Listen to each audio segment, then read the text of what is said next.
I'm 62 years old, and I'm sitting here in my kitchen at 11 p.m., going through bills that never seem to end. My back hurts from another 10-hour shift at the warehouse. My coffee went cold hours ago, and all I can think about is how I should be retired right now, how I should be spending time with my grandkids, how I should be free, but I'm not free. I'm trapped, and it's my own fault. 10 years ago, when I was 52, I made a decision that seemed smart at the time, a decision that everyone around me said made sense, a decision that was supposed to secure my future. Instead, it destroyed it. It took away the freedom I'd spent 40 years working toward, and now at 62, I'm working harder than I did when I was 30, just to stay afloat. My name is Marcus. I worked in construction for most of my life. Good, honest work. Nothing fancy, but it paid the bills. I saved what I could. My wife Diane and I, we weren't rich, but we were comfortable. We owned our home outright. No mortgage. We had some savings. Not a fortune, but enough, or so I thought.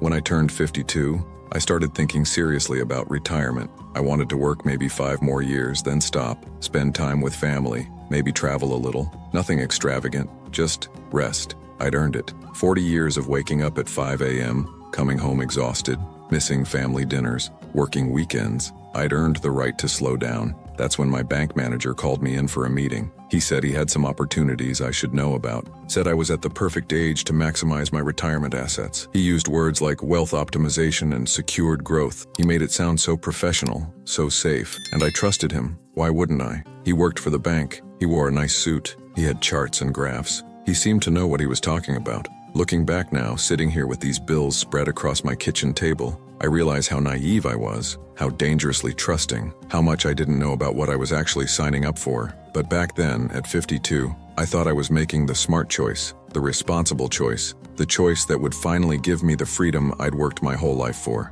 I had no idea I was about to sign away the next 10 years of my life, and possibly more. Let me take you back to how I got to that point, how I built what I thought was a solid foundation. I started working construction when I was 22, right out of community college. It wasn't glamorous, but it was steady. My father always told me, "Marcus, you work hard, you save your money, you buy a house, and you'll be all right." So that's what I did. For 40 years, that's exactly what I did. Diane and I got married when I was 25. We bought a small house in a decent neighborhood when I was 28. 3 bedrooms, 1 bathroom, small backyard. Nothing special, but it was ours. We had a 30-year mortgage at 6.5% interest. Every month, without fail, I paid that mortgage. I watched that balance go down year after year. It felt good, like I was building something real. We had 2 kids, raised them in that house. I worked overtime whenever I could. Diane worked part-time at a grocery store. We didn't take fancy vacations. We didn't buy new cars every few years. We lived within our means.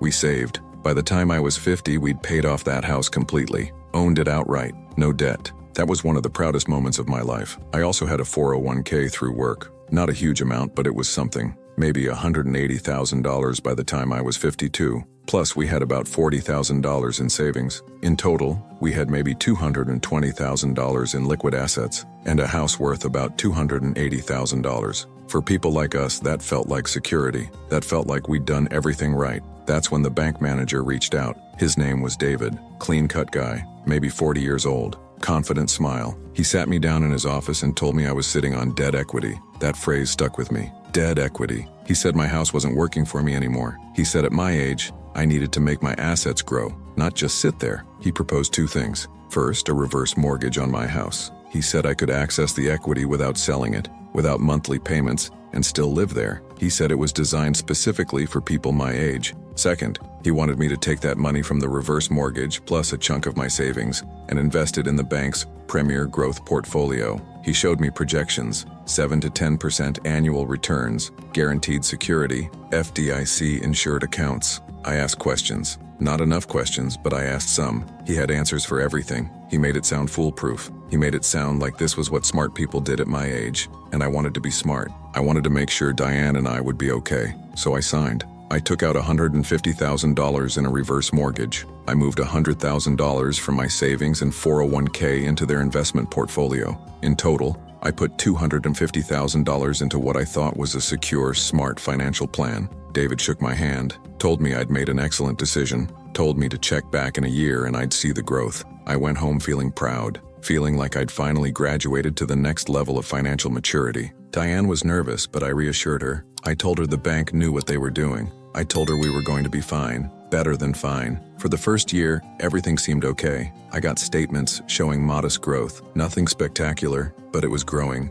I felt validated. I felt like I'd made the right call. But here's what I want to ask you. Have you ever trusted someone completely with your money just because they seemed professional? Have you ever signed something you didn't fully understand because someone you trusted told you it was smart? Leave a comment and let me know. And please tell us where you're watching from. We absolutely love knowing where our community is from around the world. Year 2 is when the cracks started to show. The statements started looking different. The growth had slowed, then stopped, then started showing small losses. I called David. He told me it was normal market fluctuation. He told me to stay the course. He used the phrase, long-term strategy. I trusted him. I stayed the course. Year 3, the losses got bigger. I was down about 8% from where I started. I called again. This time, David wasn't as reassuring. He talked about market conditions, global economic factors, things outside anyone's control, but he still said to hold steady. He said selling now would lock in the losses. I listened. Year 4, I was down 15%.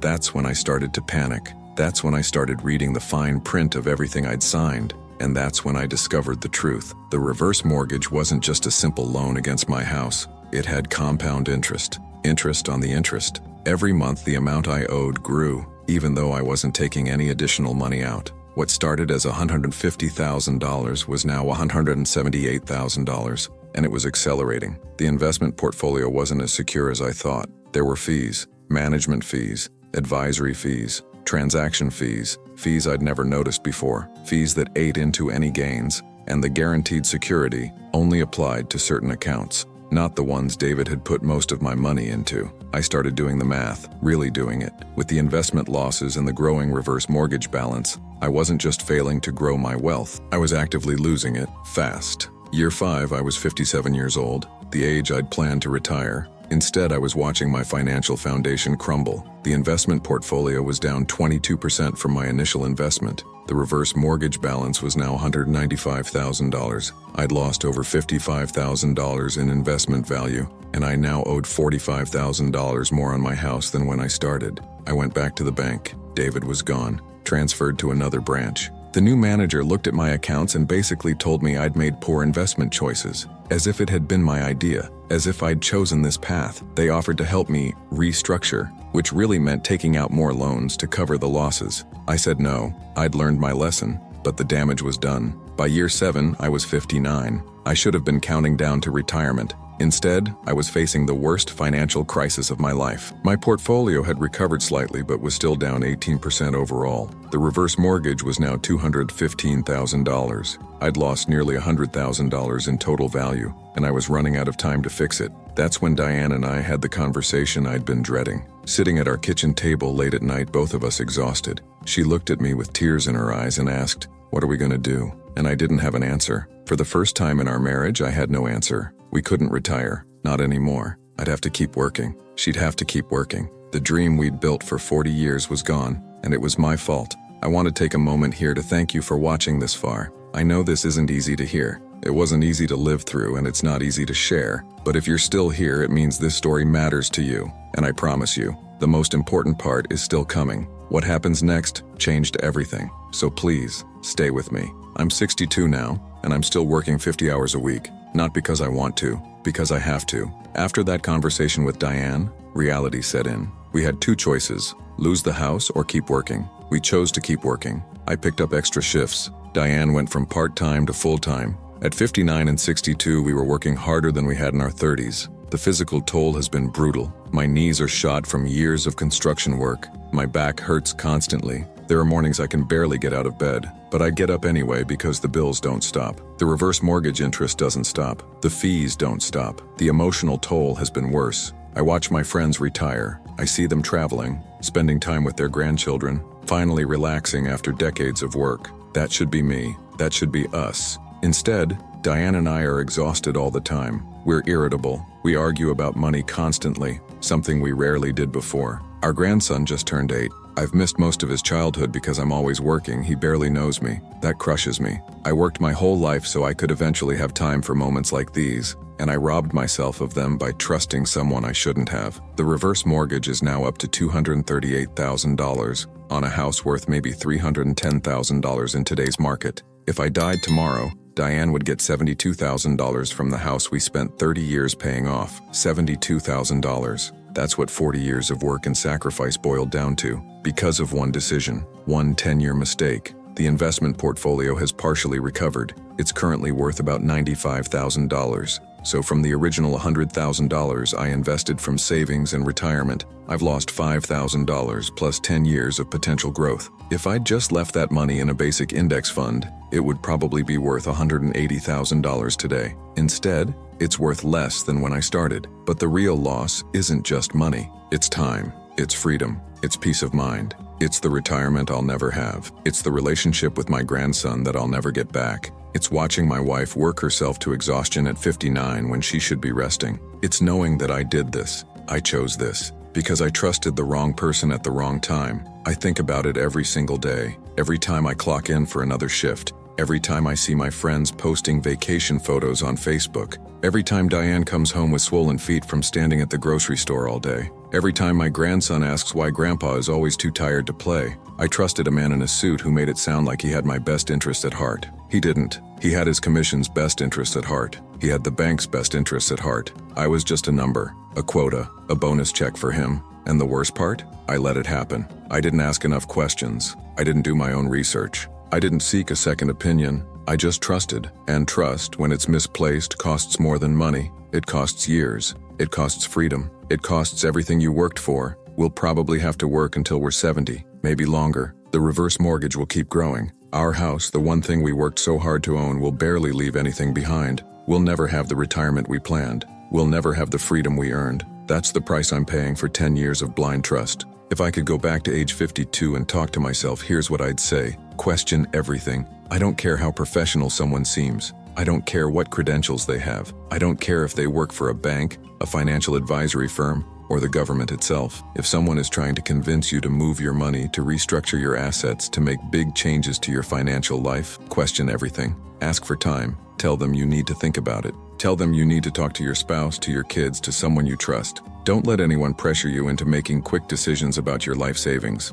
Get a second opinion. Find someone who isn't trying to sell you something. Pay for an independent financial advisor if you have to. It's worth it. Spending $500 for honest advice could save you $100,000 in mistakes. Read everything, every word of every document. If you don't understand it, don't sign it. If someone rushes you through the paperwork, that's a red flag. If someone tells you this is standard, read it anyway. Your signature means you agree to everything in that document, whether you understood it or not. Understand compound interest. Really understand it. It works for you when you're saving and investing. It works against you when you're borrowing. That reverse mortgage that started at $150,000, it's now $238,000. That's compound interest. That's what happens when you don't fully understand what you're signing. Be suspicious of complexity. If an investment or financial product is so complicated that it takes an hour to explain, that's not necessarily a sign of sophistication. Sometimes it's a sign that they're hiding something. The best financial strategies are usually simple. Save consistently. Invest in low-cost index funds. Don't borrow against your assets unless absolutely necessary. Live below your means. And here's the hardest truth I learned. Sometimes doing nothing is the smartest choice. My house was paid off. My retirement savings were modest but stable. I wasn't rich, but I was secure. That security was worth more than any promise of growth. Sometimes the best investment strategy is to protect what you already have, not chase what you might gain. I'm 62 now. I'll probably work until I'm 70, maybe 72. Every day is a reminder of the mistake I made. Every aching muscle, every missed moment with my grandson, every argument with Diane about money, it all traces back to that meeting 10 years ago, to the decision I made to trust someone else with my future instead of trusting my own judgment. But I'm telling you this story so you don't have to learn this lesson the way I did, so you don't have to spend your 60s working yourself to exhaustion because you trusted the wrong person at the wrong time. Your financial security is too important to hand over to someone else. Your retirement is too important to risk on promises and projections. Your freedom is too important to gamble with. I lost mine, but you don't have to lose yours. If this story resonated with you, if it made you think differently about your own financial decisions, please leave a comment below. And if you know someone who's approaching retirement, who's thinking about making big financial moves, share this video with them. It might save them from the mistake that cost me everything. Subscribe to this channel for more real stories about financial decisions and their consequences. These aren't success stories. They're warnings. They're lessons learned the hard way so you don't have to. And please type the word freedom in the comments if you made it to the end of this video. It helps us know that these stories matter, that they're reaching people who need to hear them. Thank you for listening to my story. I hope it changes yours.